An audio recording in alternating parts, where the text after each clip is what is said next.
Gordon was resting in a siding. Sometimes, when he was resting, he would say to himself, "It's really very tiring to be such a large and splendid engine. One does have to keep up appearances so." At that moment, Henry came by. "Beep, beep, beep, beep." "Hello, fat face," whistled Henry. Gordon had not seen Henry for some time. "What a cheek," he spluttered. "That Henry is getting too big for his wheels. Fancy speaking to me like that. Me," he went on, letting off steam. "Me, who has never had an accident." Percy heard Gordon's last remark, and he knew that it wasn't true.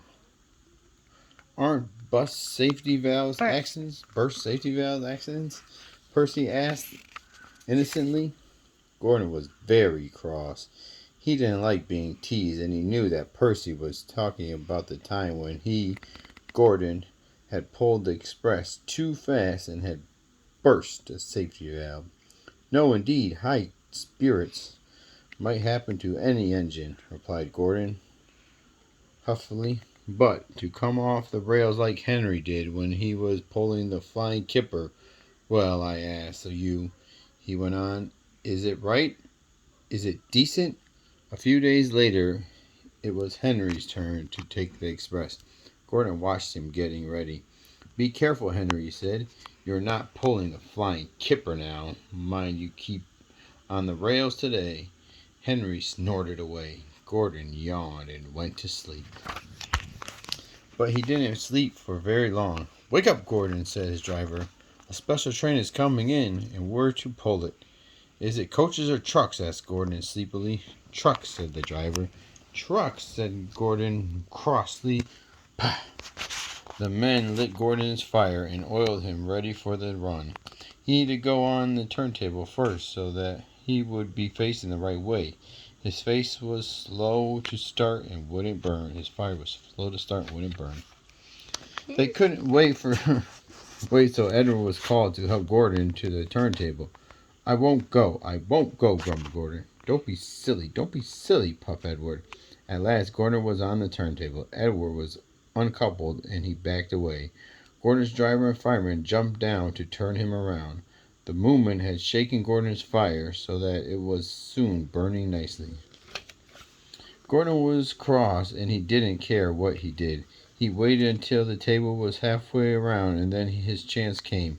I'll show them, he hissed. He moved slowly forward.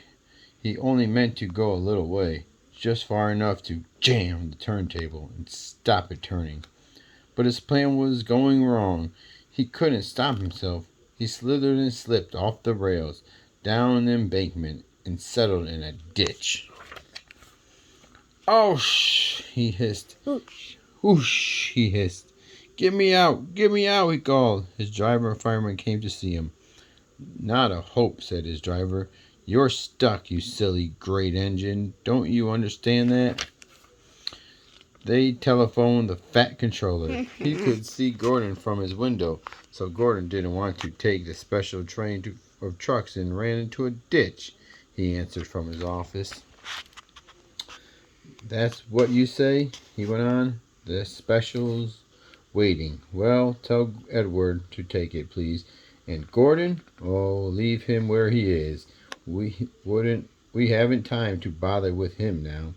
So there was Gordon, stuck in the ditch. Over on the other side, some little boys were chattering. "Whoo!" they called. "Doesn't he look silly? They'll never get him out." Then the boys began to sing.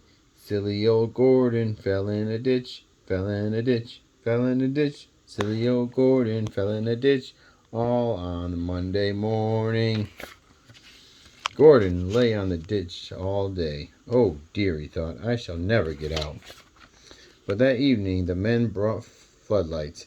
They used powerful jacks to lift Gordon and make a road of sleepers under his wheels to keep him out of the mud. Strong wire ropes were fastened to his back, and James and Henry, pulling hard, at last managed to bring Gordon back to the rails. Later that night, Gordon crawled home, a a sadder and wiser engine. Thomas Edward Gordon, Henry James, and Percy are on that. And that's it. I hope I get another Rose book.